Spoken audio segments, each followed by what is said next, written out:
nosotros también tuvimos un sueño, como Martin Luther King, que es contar un poco y poner en papel, en este caso online y en la web, cómo se aterrizan contenidos de objetivos de desarrollo sostenible y cómo se aterrizan cosas a veces tan poco tangibles o tan difíciles de mantener en el día a día informativo, como es la pobreza, la desigualdad y todos estos problemas que sufren millones de personas en todo el mundo.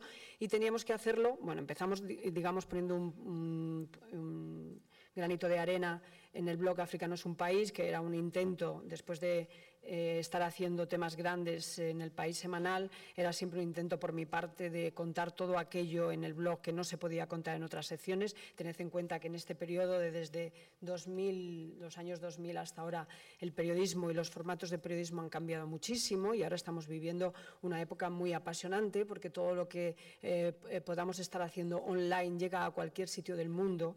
Entonces, al principio, lo que no salía en papel en el País Semanal y se quedaba ahí restringido a una visita, a un reportaje concreto, pues a mí se me quedaba como muy corto. Entonces, por esa razón decidimos abrir el blog África no es un país, y después de estar un tiempo, el blog cumple ahora 5 años justo. Allí está Chema Caballero, que es también autor habitual, el que más escribe de hecho en estos momentos. Entonces, después de 2 años haciendo el blog, de alguna manera ese territorio también se nos quedaba pequeño y había un montón de cosas, de personas que íbamos encontrando en África fundamentalmente, cuyas vidas nos parecían que quedaban reducidas a nada y que realmente no tenían un espacio en castellano, porque de alguna manera en España vivimos como muy de espaldas a lo que es África, a pesar de que estamos a 14 kilómetros de distancia. Tenemos una relación mucho mayor históricamente, obviamente, con América Latina, también por el tema del idioma, pero teniendo vecinos a 14 kilómetros de aquí, vivimos completamente de espaldas a estos vecinos, hasta el punto de que a veces suceden cosas insólitas. O sea, hay noticias que son de lo más relevante y que miras los periódicos y no aparece en ninguna parte absolutamente lo que ha salido. Es decir, todo se reduce a catástrofes, a epidemias, y epidemias, y en el caso de ébola, seguro que lo seguisteis todos con muchísima atención. En el caso del ébola hablamos de que existía la epidemia del ébola, pero sobre todo hablamos de la epidemia del ébola cuando afectó a gente en España, y nos seguimos olvidando de los 2000 afectados de la epidemia del ébola en un momento dado en otros países. Entonces, desde África no es un país veíamos que aquello era muy poco, y ahí poco a poco se empezó a gestar la idea de que teníamos que crear algo más grande. Entonces, bueno, pues con un concepto muy basado en los objetivos del milenio en ese momento, presentamos un proyecto para el que necesitábamos crear una redacción nueva, porque en ese momento no disponíamos de medios para montarlo. Bueno, se nos ocurrió presentarlo a la Fundación Bill y Melinda Gates y a ellos les encantó. Había un modelo muy similar en inglés, que es el Global Development de The Guardian, que seguramente vosotros también conocéis, y decidimos hacerlo en castellano, pero incorporando no solamente los puntos que estaban en la agenda de los Objetivos de Desarrollo del Milenio, sino también poniendo en contexto todas estas temáticas. Es decir, no sirve de nada hablar de pobreza si no puedes contar, o hablar de refugiados o de migrantes, si no puedes contar lo que está pasando en esos países de origen de donde están saliendo esos refugiados, esos migrantes. Entonces, aun cuando la Fundación Gates, como sabéis, es un partner, bueno, no sé si lo sabéis, pero os lo digo yo, después de 4 años trabajando con ellos, es un partner ideal, porque ellos lo que quieren es hablar de tuberculosis, de sida, de infancia, de pobreza, etcétera, etcétera, pero nunca, ellos miden que se hagan X número de artículos por año o por mes, pero no para nada miran si ese artículo está escrito desde la A a la Z, desde la Z a la A, etcétera. Jamás en estos 4 años hemos tenido absolutamente ninguna indicación al respecto. Ellos dicen, nosotros estamos interesados en derechos de la mujer, pobreza, infancia, enfermedades olvidadas, la redacción del país o la redacción X se va a dedicar a esto, sí, muy bien, adelante, hacemos. Y luego, obviamente, se le pasan estadísticas del funcionamiento de... Perdonadme la voz y todo, pero no puedo hablar más alto.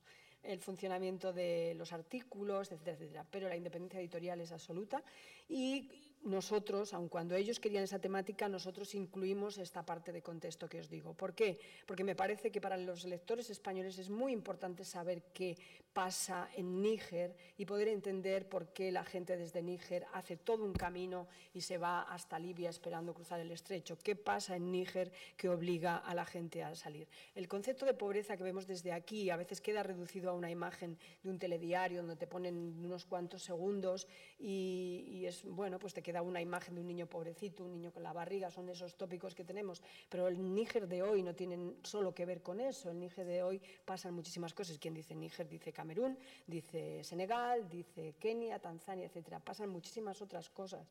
Es una población muy joven, son 1.200 millones de africanos en este momento, con una edad menor de 26 años casi en un 65%. Es decir, todo lo que se está gestando en esos países es brutal a día de hoy. Y sin embargo, toda esa información no nos llega. Para poder contar todo eso, para poder contar la pobreza, tenemos que también contar qué es lo que hay alrededor de la pobreza. Y esa fue una de las condiciones que pusimos en Planeta Futuro para poder sacar adelante el proyecto. Obviamente a la Gates esto le da igual, ellos lo que quieren es que se cuente bien. Llevamos 4 años ya haciendo Planeta Futuro, tenemos 2 millones de lectores en este momento, somos 4 periodistas, 5 conmigo, y bueno, digamos que cada periodista, gente muy joven, que fue elegida además porque ya tenían una mirada especial sobre los contenidos que teníamos que tratar, pues bueno, se dedica, Lola Hierro, por ejemplo, se ocupa de África, Pablo Linde se dedica a temas de enfermedades infecciosas y de desarrollo sostenible en las ciudades, y Alejandra Agudo se ocupa de todo lo que tiene que ver con la Agenda 2030, esta que decimos que es tan difícil de comunicar. Ella es muy objetivos de desarrollo sostenible, se sabe toda la teoría, esta que no le gusta a Leila, se sabe toda la teoría y todos los artículos de todos los informes de Naciones Unidas, y es capaz de hacerte una presentación con todo ello. Y eso es una mezcla muy interesante porque se pueden poner siempre los puntos sobre las íes a la hora de ponerle cara a las noticias. Esto que estáis viendo es la portada que tenemos hoy. Obviamente la noticia que tiene que ver con los Objetivos de Desarrollo Sostenible de lo que está sucediendo esta semana es la COP22 en Marrakech, la cumbre del clima, y es un tema por lo tanto preferente para nosotros, pero veis que tenemos historias de seguridad alimentaria, es otro término muy difícil de entender, pero que tiene que ver con el acceso a la comida de millones de personas en todo el mundo. De ello nos ocupamos bastante.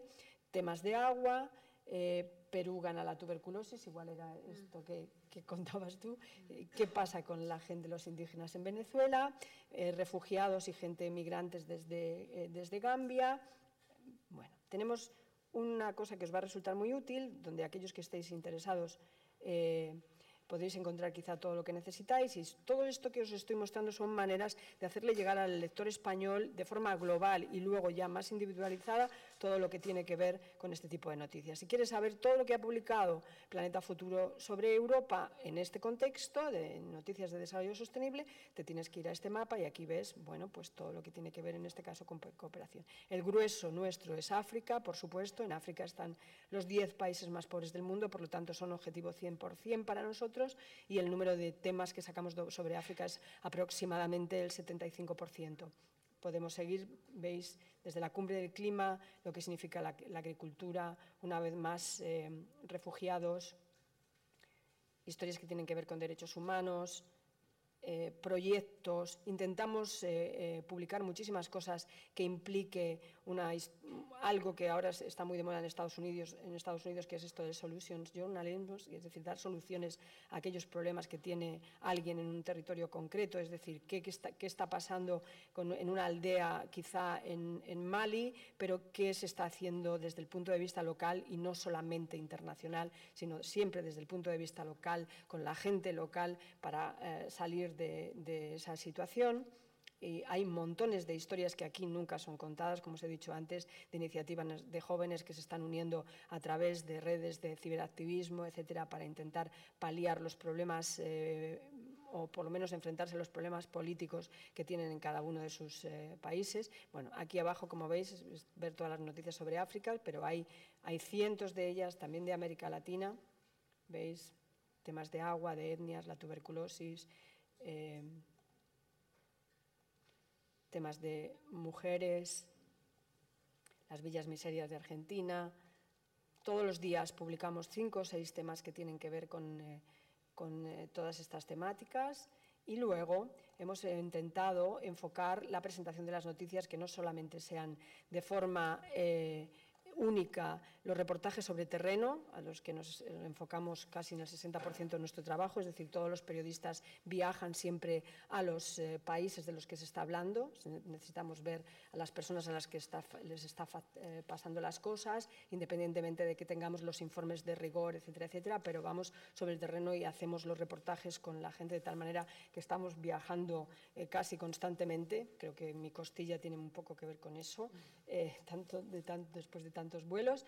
Y luego hemos intentado, que, bueno, Yolanda lo sabe, gente que está aquí ya lo sabe, hemos intentado plantear distintos formatos de presentar este tipo de contenidos. Es decir, cómo hacer llegar a la gente, a un lector que no sabe, no ya lo que es la Agenda 2030, sino que no sabe lo que son los Objetivos de Desarrollo Sostenible, qué significa eso, qué es lo que pretendemos, qué es lo que pretende la comunidad internacional. Entonces, cómo hacer llegar a la gente de acá, que también vive en una situación de crisis, los problemas que pueda tener una persona que también está viviendo situaciones de crisis, aunque sean permanentes en su caso o en su país, porque igual su país ocupa el número último en la lista de países pobres de este mundo. Entonces, ¿cómo hacer que la gente se sienta implicada con todo lo que le sucede a cualquier ser humano en cualquier sitio del mundo? Entonces, intentamos implicar a distintas organizaciones y ONGs en esta tarea, y creamos una sección que se llama En Primera Línea, donde invitamos a gente que trabaja en estas organizaciones a que nos cuenten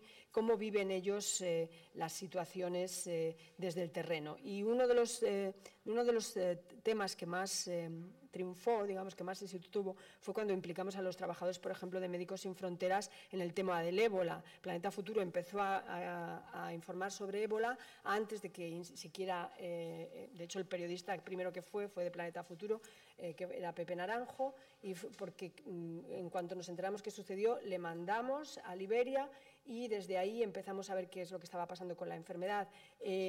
Como vimos que eso no era suficiente y ya todo eso pasó un poco después a las secciones de internacional, decidimos hacerlo con los propios trabajadores que estaban trabajando en Médicos Sin Fronteras, de tal manera que a veces dentro de todos esos sistemas de aislamiento que veríais en televisión, etcétera, que se crearon, donde la gente iba cubierta, etcétera, pues había gente que estaba metida, tanto enfermeros como médicos, como gente local que iba por las puertas de las aldeas llamando puerta a puerta diciendo: si usted tiene estos síntomas, tenga en cuenta que se tiene que proteger, etcétera, etcétera. Pues toda esa gente nos escribía textos para Planeta Futuro, y esa sección tiene muchísimo éxito porque involucramos a las organizaciones para que utilizasen a sus trabajadores, a sus voluntarios, etcétera, a la gente que estaba directamente enfrentándose al problema, para que contaran su experiencia personal, no solamente la experiencia de lo que están pasando, lo que está viviendo alrededor, sino cómo se siente uno como médico, por ejemplo, o como enfermera cuando no puede solucionar un problema.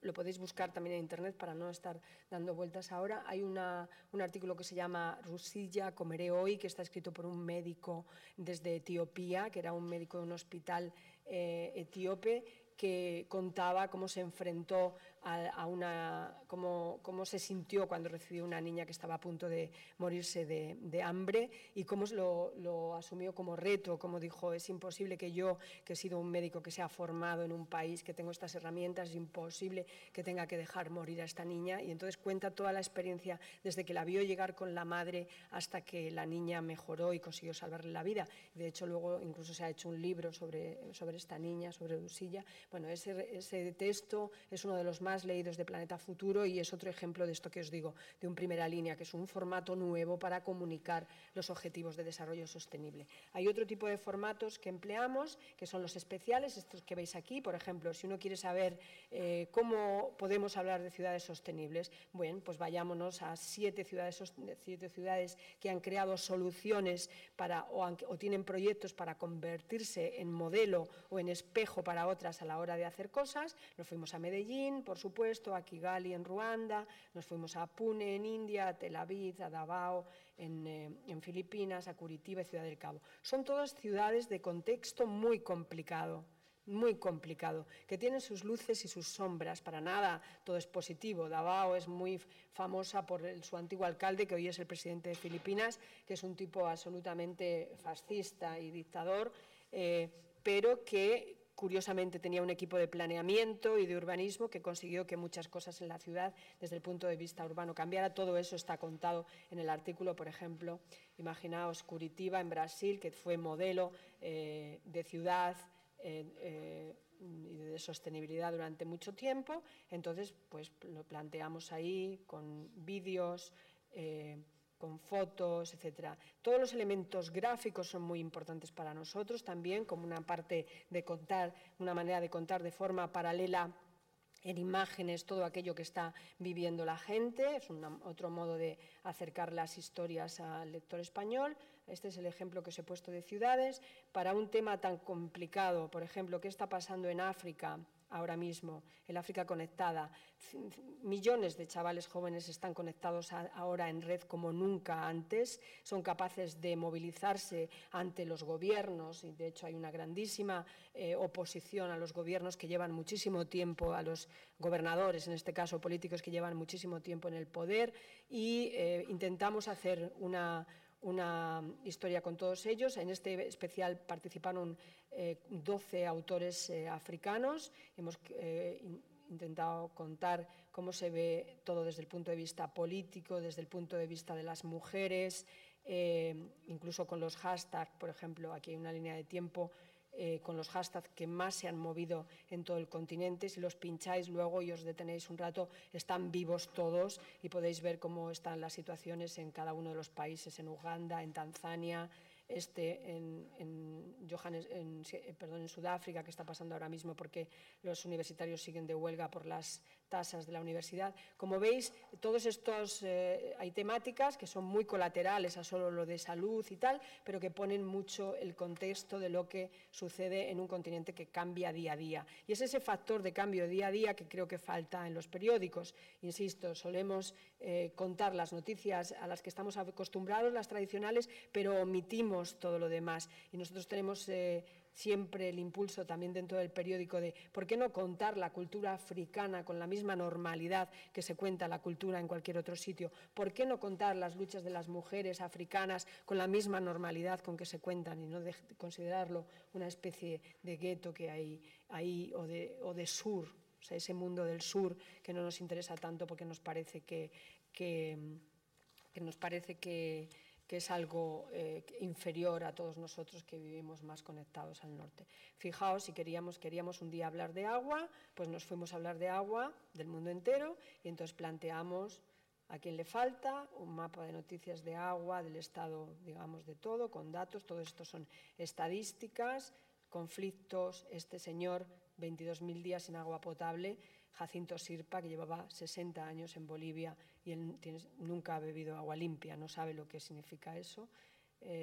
Cuando tu vida de anuncios que se dedican que realizan algunas organizaciones. Como veis, aquí está, en este especial se puede ver muy bien cómo hemos mezclado datos, informes de los datos, es decir, todo aquello que viene, que está asociado luego con links a informes de organizaciones, conflictos que son reportajes sobre el terreno, mucho vídeo, muchas fotogalerías. ¿Qué hacen las organizaciones para intentar movilizar a la gente en estas causas? Si tú estás recaudando fondos, etcétera. Esta es una campaña de UNICEF. Vídeos de nuevo.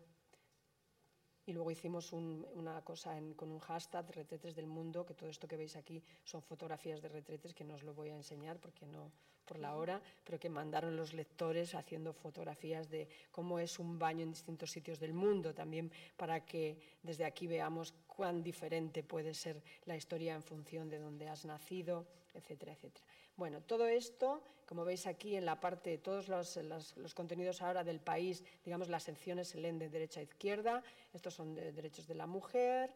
La red de expertos es una de las cosas también que mejor funcionan, porque ahí invitamos a expertos de distintas organizaciones a que se sumen a una especie de conversación que llevamos también desde Planeta Futuro en las redes sociales y que luego nosotros utilizamos para para mover contenidos, y invitamos a, pues cuando hay algo como lo del clima ahora, pues a gente de Greenpeace, a gente de la coordinadora. En muchos casos hay como 100 personas que pertenecen ya a esta red, se va ampliando cada 2×3, hay muchos temas sobre mujer, sobre todo, sobre violencia de género, sobre infancia, etcétera, etcétera. Es decir, utilizamos todos los recursos que están a nuestro alcance.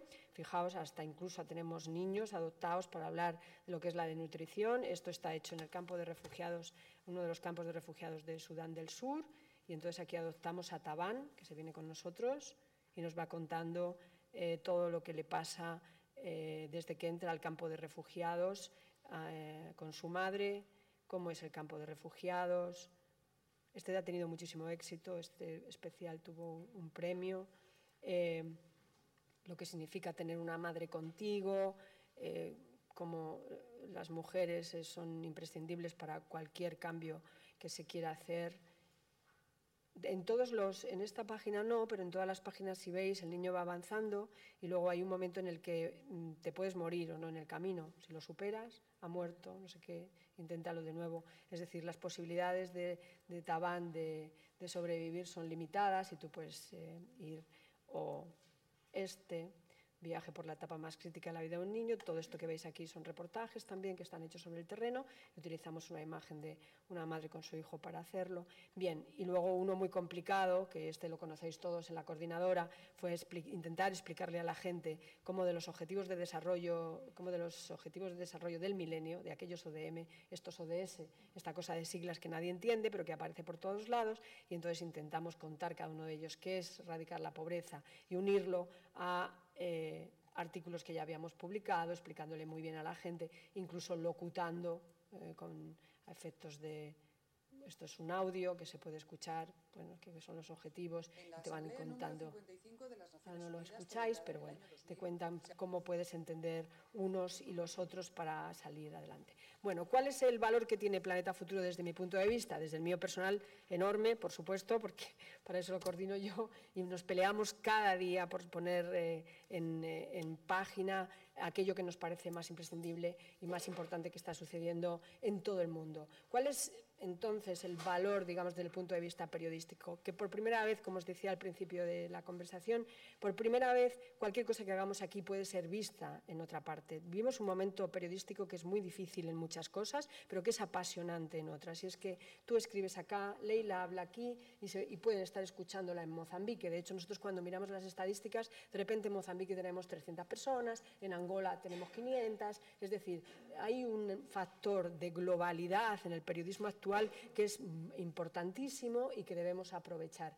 Las temáticas de pobreza ya para nosotros no son locales, que obviamente que existen aquí, pero a veces cuando hay lectores que te escriben y te dicen ¿por qué te ocupas de los pobres de África y no te ocupas de los pobres de España? Bueno, nosotros somos esa parcelita que hay que se ocupa de los pobres de África, porque se supone que de los pobres de acá ya se tiene que hablar, porque ser pobre en un país desarrollado es una noticia periodística de primer orden, debería estar ahí ocupando las portadas. No puede ser que en este país en 2016, casi 2017, haya niños en situación precaria, o niños que no son atendidos médicamente, etcétera, etcétera. Pero bueno, nosotros ponemos ese granito de arena para contar qué pasa con esas mismas temáticas en otros sitios del mundo, y además intentamos acercarlo en castellano tanto a España como a América Latina. Tenemos un 45% de lectores en América Latina y creciendo a más velocidad que en España incluso, y bueno, es una manera, que no es la única para nada, y es un intento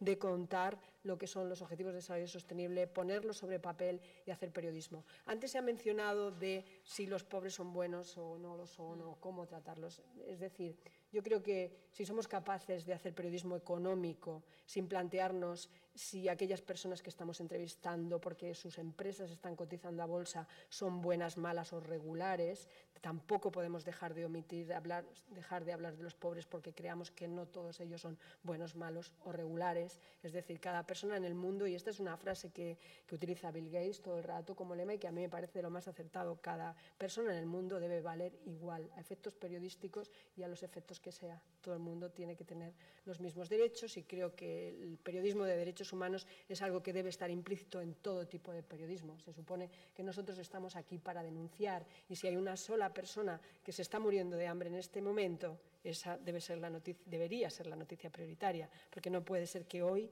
se esté muriendo hoy alguien de hambre.